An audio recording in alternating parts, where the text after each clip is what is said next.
Tulsa, Oklahoma is a famous stopover on historic Route 66. From Art Deco to high-rise buildings, Tulsa is a mix of the old and the new. One of the more recent, but surely less glamorous of Tulsa's buildings is the local incinerator.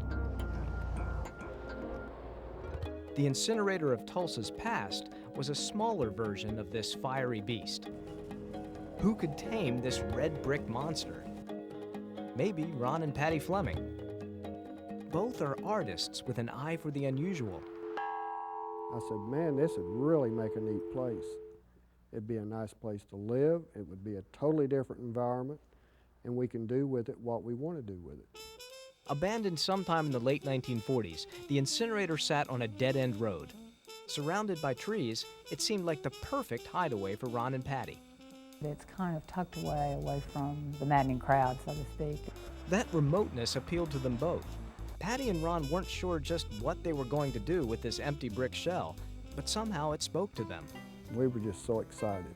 It was a mixture of being excited about finding this place and anticipating all the work was going to be involved. I don't know that I even anticipated the work was going to be involved. It was exciting. I think exciting. From the very start, the secluded and downright strange nature of the building was both its greatest attraction and its greatest challenge. Problem number one, who owned it? Common sense prompted a call to the city of Tulsa. This took us a long time to get them to check their files and find out through the proper channels, what and who owned the place. The city put the incinerator up for bid, but forgot to notify Ron and Patty. And a friend of ours called and said, hey, how'd you come out on the bid, And we said, what bid? It was put out to rebid, and Ron and Patty won. Almost 2 years had gone by since they had first spotted the structure. A celebration was in order. Get out the champagne, dress up. I'm going to take pictures of breaking that bottle on the side of the structure, and we're going to celebrate. They christened it Hearthstone, but Ron's banker saw it as a money pit. Well, I went to my banker. I told him what I was going to do. Well, of course, he just laughed, and he wouldn't even talk to me. A second banker was more open-minded. With some money in his pocket, Ron was ready to start work. During the building's burning days, trucks drove through large front and back doors and dumped trash into the basement where it was burned.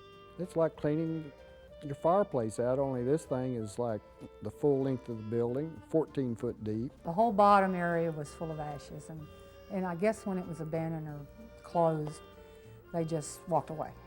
The Flemings, armed with shovels and respirators, began filling wheelbarrow upon wheelbarrow. We'd come out and camp on Friday night, dig for 2.5 days, and go back in on Sunday night and try to go back to our real lives. It took almost a full year just to clean out the bottom floor. So it was pretty taxing. As Ron carted ashes, Patty plotted out the interior. It was just a big open shell at that time, and I could see the internal structure being brought forth.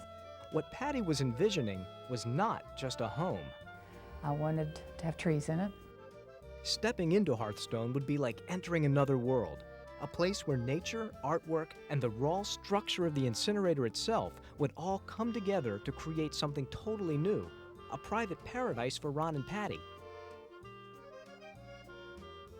I've always tried to be creative and not copy someone else, and this just filled that bill. Most intriguing of all, the smokestacks. They're 4.5 stories tall, and they're 6 foot in diameter, so they can carry a lot of smoke. What to do with one massive chimney, let alone two, when we come back. We learned a lot of lessons the hard way, trial by fire. You build a fireplace, you have trial by fire.